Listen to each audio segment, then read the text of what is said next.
السلام علیکم ورحمۃ اللہ وبرکاتہ۔ امید ہے آپ تمام بچے خیریت سے ہوں گے۔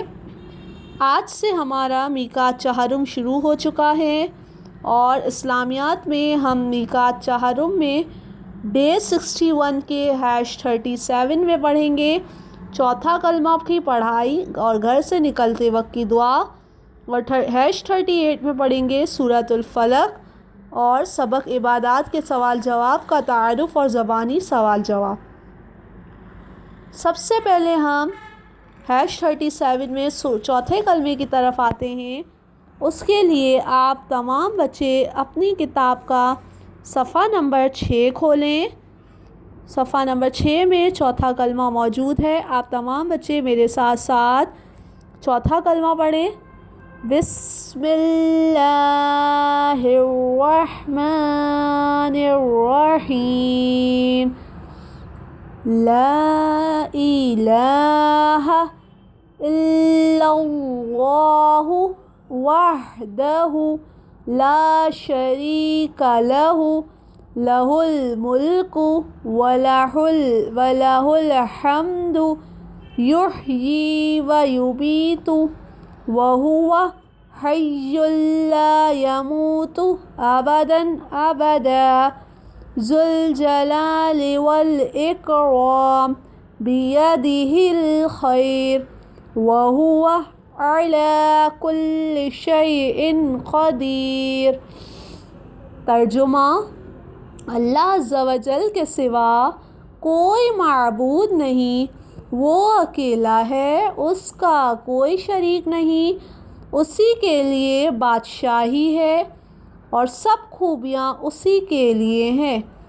وہ جلاتا ہے اور مارتا ہے اور وہ زندہ ہے، اس کو ہرگز کبھی موت نہیں آئے گی، بڑے جلال اور بزرگی والا ہے، اسی کے دست قدرت میں بھلائی ہے اور وہ ہر بات پر قدرت رکھتا ہے۔ یہ تھا چوتھا کلمہ۔ اب ہم گھر سے نکلتے وقت کی دعا پڑھتے ہیں۔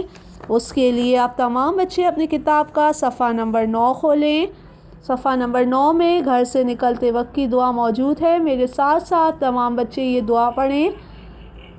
بسم اللہ توکلت علی اللہ لا حول ولا قوة الا باللہ۔ اللہ کے نام سے میں نے اللہ پر توکل کیا، گناہوں سے بچنے کی طاقت اور نیکی کی توفیق صرف اللہ کی طرف سے ہے۔ اب ہم #38 میں سورۃ الفلق پڑھتے ہیں۔ سورۃ الفلق کے لیے آپ تمام بچے اپنا ماڈل ورک کھولیں۔ ماڈل ورک میں صفحہ نمبر 12 کھولیں اور میرے ساتھ ساتھ سورۃ الفلق پڑھیں۔ بسم اللہ الرحمن الرحیم۔ قل اعوذ برب الفلق من شر ما خلق ومن شر غاسق اذا وقب ومن شر النفاثات في العقد ومن شر حاسد اذا حسد۔ ترجمہ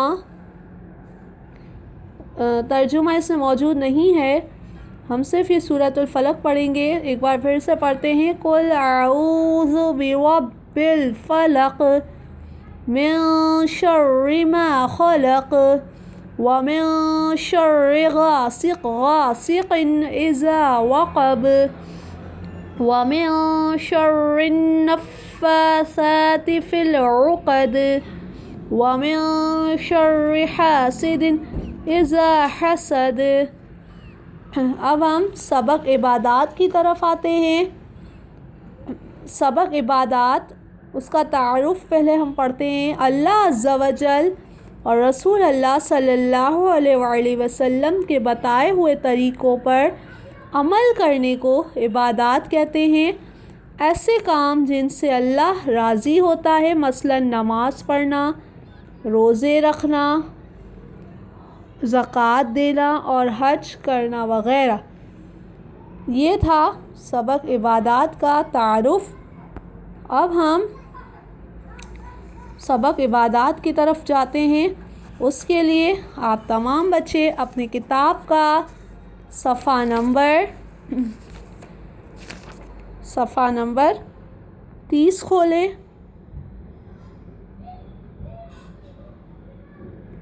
صفحہ نمبر 30 میں سبق عبادات موجود ہے۔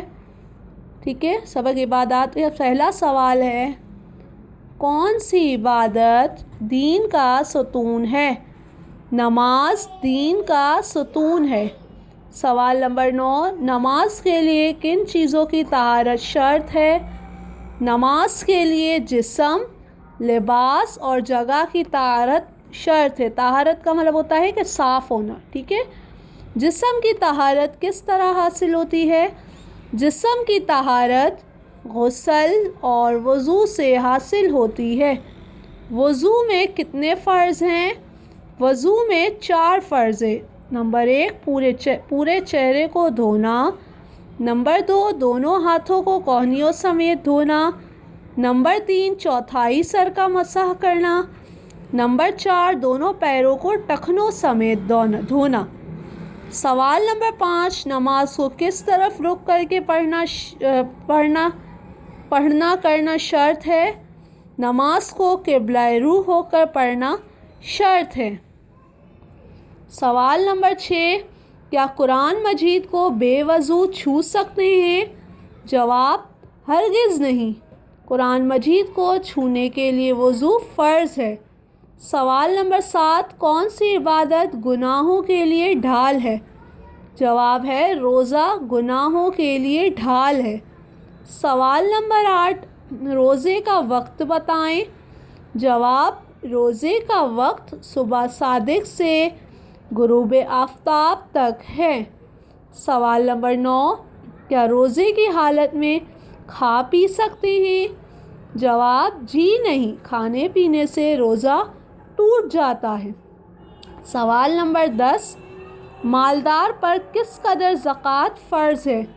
جواب، ہر سال کل مال کا 40واں حصہ۔ سوال نمبر 10، زکوٰۃ پر کن لوگوں کا حق ہے؟ جواب ہے زکوٰۃ پر فقیر اور مسکین وغیرہ کا حق ہے۔ سوال نمبر 12، مالدار پر زندگی میں حج کتنی مرتبہ فرض ہے؟ جواب ہے مالدار پر زندگی میں حج 1 مرتبہ فرض ہے۔ ٹھیک ہے، یہ تھا سبق عبادات کے سوال جواب۔ اب آپ کا گھر کا کام یہ ہے کہ آپ کو چوتھا کلمہ یاد کرنا ہے اور اس کے علاوہ گھر سے نکلتے وقت کی دعا اور سورۃ الفلق یاد کرنی ہے۔ ٹھیک ہے، اپنا خیال رکھیے گا۔ اوکے، اللہ حافظ۔